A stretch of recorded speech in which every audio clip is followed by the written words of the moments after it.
Hello everyone and welcome to the class of Economics. Myself Mrs. Hansa Pawar from New Catholic Mission School, Jhabua. This is our second video, students, and in the first video we have discussed about the origin, the purpose of British rule and the impact of British rule on various sectors. Now in this second video we are going to discuss agriculture sector, industrial sector and foreign trade. That means the economic condition of these three sectors before the independence, that is before 1947, and just after the independence. So starting with our first sector, that is agriculture sector on the eve of independence. That means what was the condition of agriculture sector before the 1947 and just after the independence. So as large population of our country, I have discussed this in the first video also, that nearly 85% of population, total country's population, was depending on agriculture, and they were living in rural areas to derive their livelihood through agriculture, directly or indirectly. That means directly they are depending on agriculture and indirect way also. They grow crops for self-consumption only. That means the farmers were depending on subsistence farming. I have explained you this in the first video. When we say subsistence farming, means the farming which is done or the crops which are grown for self-consumption, that is for food crops. But still they were unable to meet the needs for food and raw material. That means besides that, people or farmers were depending on subsistence farming, that is they are growing crops for the purpose of self-consumption, but still they were unable to meet the needs of food in our nation and the raw materials which is required for the industries. Now there was stagnation in agriculture which was caused because of following reason. That means because of these, that low productivity was there and so many other reasons which are responsible for the stagnation of agriculture. So we will discuss the reasons responsible for the stagnation of agriculture. Now the first thing was land settlement system. I hope you have studied this in social studies also in your 9th and 10th class. Now land settlement system is actually refers to zamindari system, that is landlord system. The system was introduced by the colonial government, which is also known as zamindari system. Here farmers was to pay a specified sum or amount of money to the landlords or the zamindars, which is called as lagan, that is a kind of tax which is imposed for the use of land. Now after collection of this lagan from the farmers, the zamindars need to deposit this amount of money which is being collected by the farmer from the farmers, and they used to deposit this money to landlords or zamindars at a specified date and at a specified time. Now farmers were heavily exploited by the zamindars. Because of this land settlement systems, farmers were exploited in the hands of the colonial government also and the zamindars also, because both were not interested in knowing the financial or economic condition of the farmers. Besides, they were only interested in collecting the lagan or tax from the farmers. Even the British government and the zamindars did not make any attempt to improve the condition of agriculture also. So these were all the reasons responsible for again the stagnation of agriculture because of the zamindari system. Now second we will discuss is, second reason was commercialization of agriculture. When we say commercialization of agriculture, means crops which are grown for the purpose of cash crops, not for food crops. During the British rule, agriculture was commercialized. They insist farmers for the production of crops. That means British government or colonial government insisted or forced our farmers to produce the cash crops for sale in the market rather than for self-consumption of their own family. And why? Because agriculture was done for cash crops rather than food crops. Now here, what was the reason behind why Britishers were interested to make these farmers insist for growing cash crops? Just because they wanted these crops or raw materials for their own industries. The farmers were offered high price for the production of these cash crops, and like cotton, sugarcane, jute, groundnut, etc. But still by getting these high prices from the British government, the farmers' economic condition was not very much good. That is, the economic condition of the farmers were not improved, and they did not earn any profit in this dealing between the colonial government and the farmers. Now this crash crops were used to cater, actually this, as I said, that these crash crops were used to cater to the needs of the industries in the Britain for converting this into finished products. Now for necessary raw materials, ultimately the ignorant farmers, our ignorant and poor farmers were cheated or were used in the hands of the colonial government as well as the zamindars. Now this was again the responsible reason. Now our third reason behind the stagnation of agriculture was low level of productivity. When we say low level of productivity, means production was comparatively less. Now the cultivators had neither the means, because our cultivators and farmers were ignorant, they do not have any modern means or tools of doing the farming. So we can say that they were ignorant. They did not have even money to invest in the improvement or advancement of agriculture or for more production. Lack of technology, modern means of doing farming, they were lacking in this. Then lack of irrigation facilities. Irrigation facilities means for watering the plants or to irrigate the lands, they do not have sufficient means. They have all old and temporary methods of irrigation. That is, they are depending on rainfall basically. Negligible use of fertilizer. They do not know how to use the fertilizers.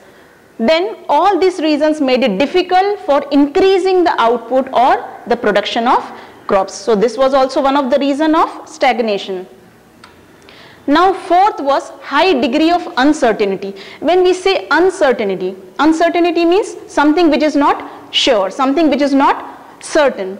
So uncertainty means something which is not sure, as farmers do not have any money to invest in the agriculture. As I said, that their economic or financial condition was very poor. So they did not have ample amount of money to invest in agriculture for increasing the per hectare production of the crops. Now besides this, they do not have any irrigation facilities, as we discussed in the previous topic. No irrigation facilities means no storage of water was there, no tube wells, no dams, nothing was there to irrigate the lands so that they can have more production. Besides, farmers were totally dependent on rainfall. If the amount of rainfall is good, then they will enjoy a good harvest. If the amount of rainfall is low or moderate, then they cannot enjoy a good amount of harvest. So our farmers had, and besides this, our farmers had very small land holdings. That means they have small pieces of land in which to improve the fertility, they do not have money, and to improve the production, they have very small land holdings, which was not at all possible. So this was again one of the reasons. Now moving, these all reasons, 4 reasons which we have discussed, these all reasons were responsible for the stagnation of agriculture. Now moving to industrial sector, that is, what was the condition of industries? We say there was decay of industrialization, decay of industrial industries or handicraft industries. So before moving to this topic, I wanted to say that industrialization was not there. That is, during the Britishers, we have only handicraft industries. We do not have any large scale industries like steel and all these things.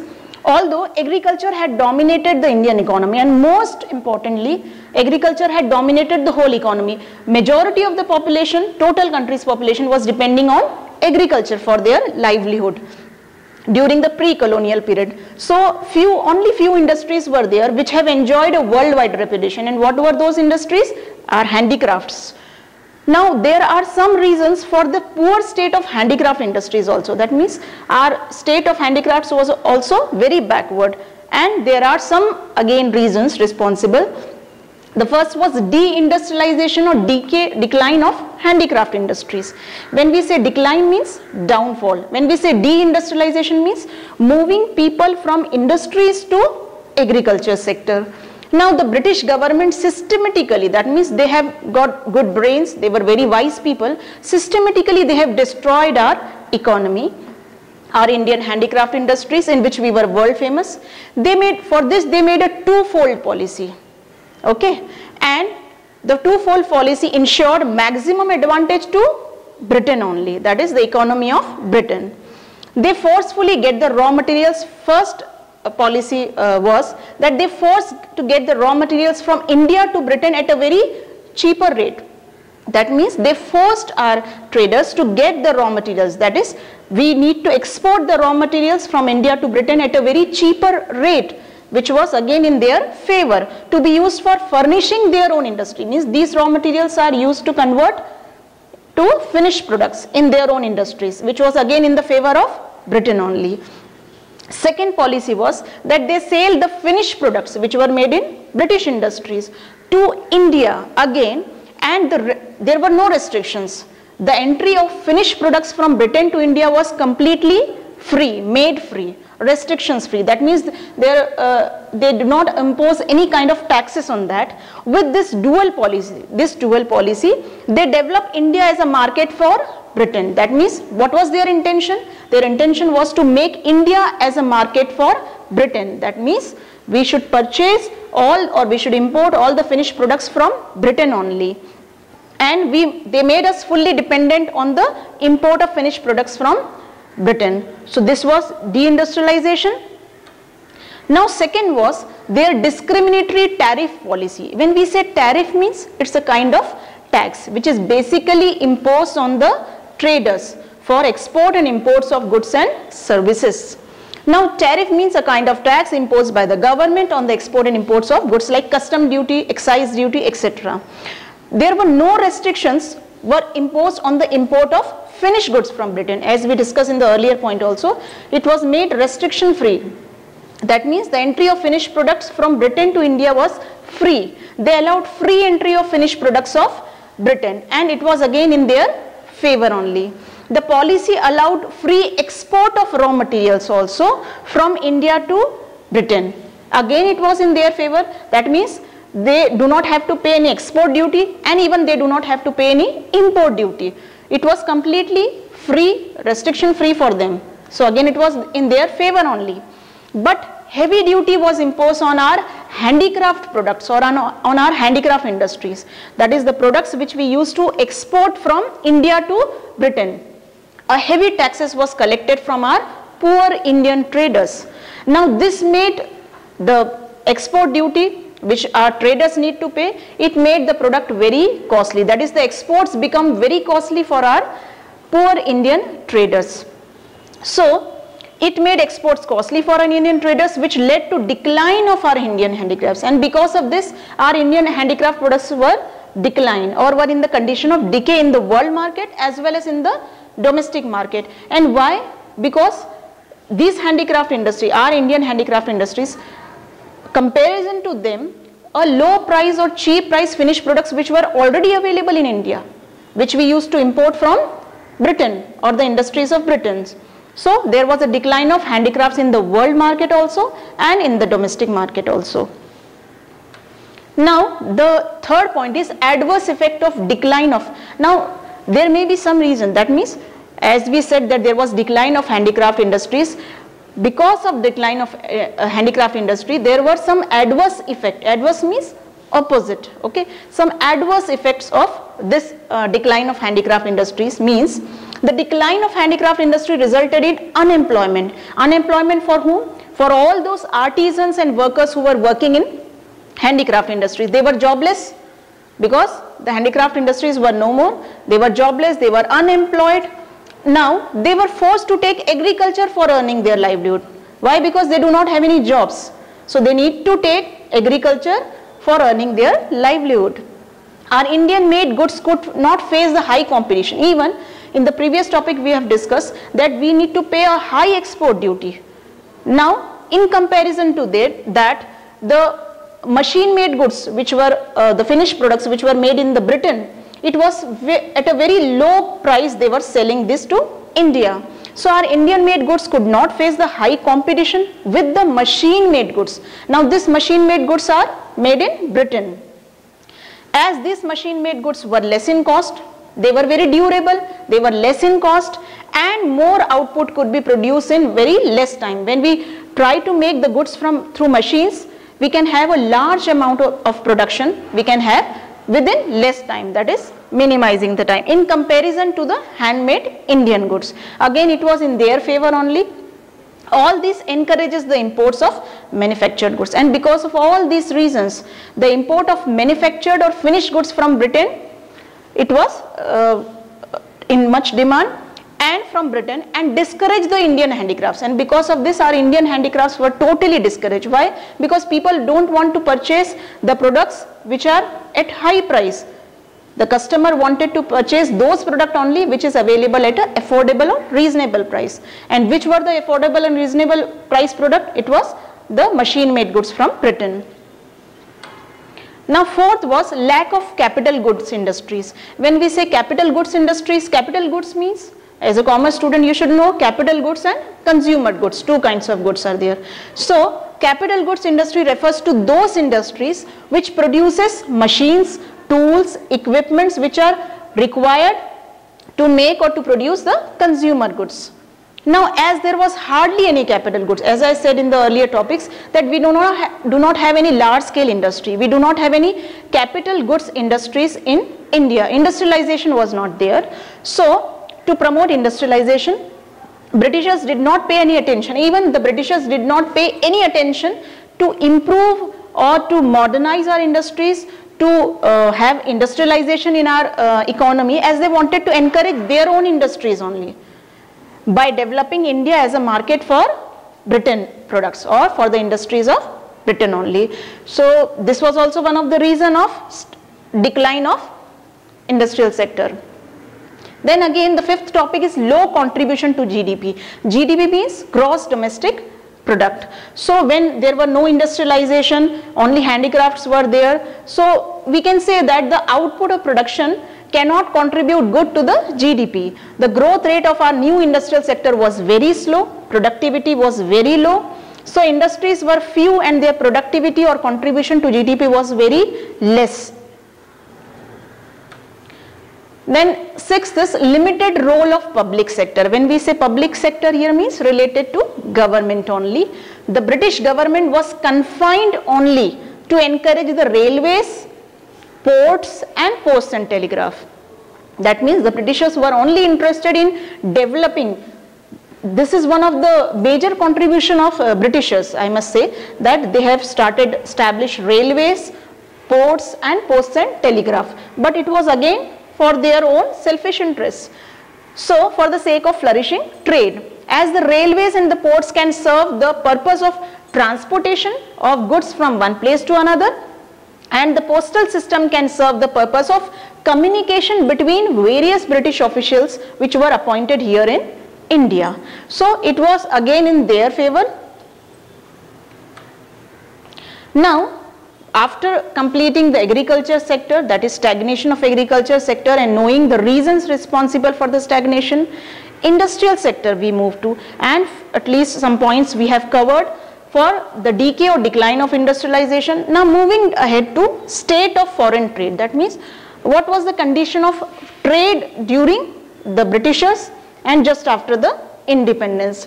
When we say trade here means, or foreign trade refers to export and imports of goods across the countries.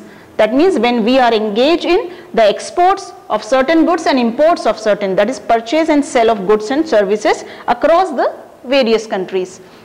So in ancient times, I must say that India was very much famous, and we have enjoyed a good, it was a great trading center during that time, during the Britishers. In ancient times, India was an important trading center because we have abundance of natural resources. We were very good in our handicrafts like cotton, jute, sugar cane, silk. Okay, so in all this which we were very famous, so India was an important trading center during ancient time, but it was adversely affected by the Britishers. That means after the advent or after the British rule, it was adversely affected by the economic policies which Britishers has made, and again for their own, fulfilling their own interests. So it was adversely affected by the discriminatory and restricted trade policy. Just we discussed that, the discriminatory tariff policy and the restrictive trade policy.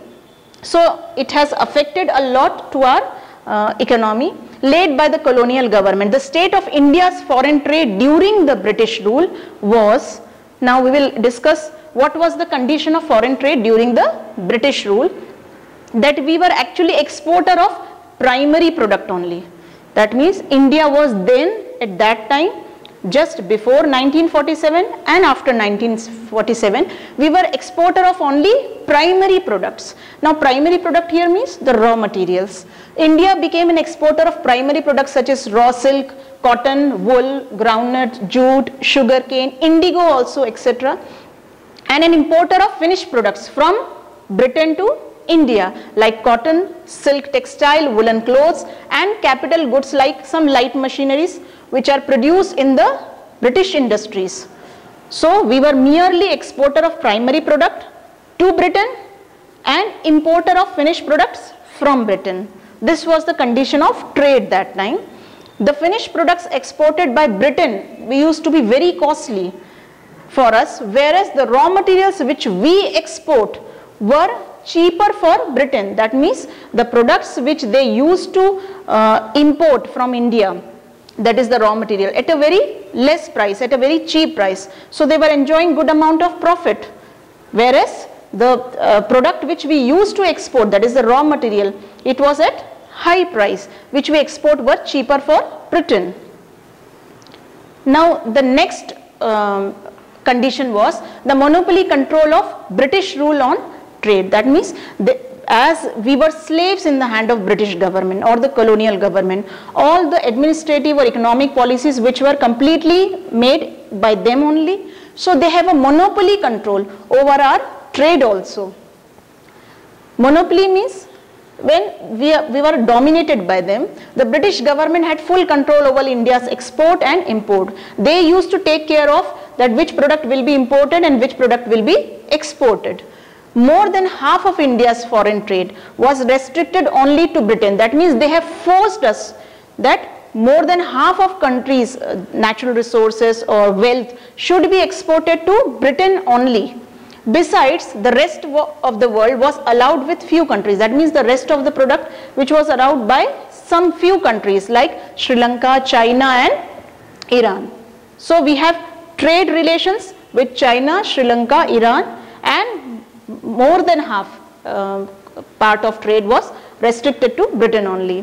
The opening, and for this they have started with the opening of Suez Canal in 1869. Now this Suez Canal was basically an artificial waterway which was made or which was established or which was made by only the Britishers for their own sake.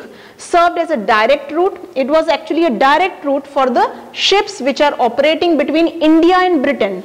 Now because of this setup of Suez Canal, an artificial waterway, it was very easy for fulfilling the need of trade or for transporting the products, raw materials from India to Britain and from Britain to India all the finished products.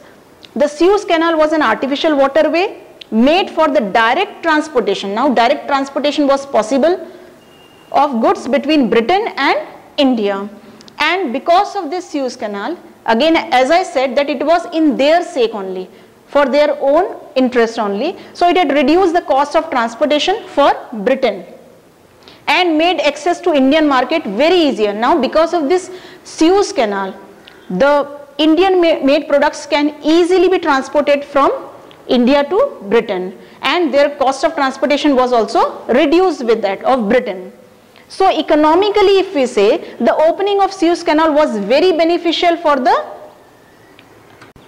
Now the third point is drain of Indian wealth during British rule. When we say drain means something which is washed away. So our Indian wealth was washed away during the British rule. How? Under the British rule, India became only the exporter of primary products which we discussed earlier, that is raw material we used to export, and importer of finished product, that is Britain made or British industries in which the finished products which were made. The amount of profit which is earned by India through export was used for various purposes, that is for fulfilling the purpose of Britishers only, that is to make payment for expenses incurred by the British officials and for setting up their offices. That means the profit we enjoyed by the export of raw material from India to Britain, it was not used by us. It was not used on Indians. Actually, it was used for the purpose of the setting up of their British offices and the personal expenses of the British officials to fulfill that.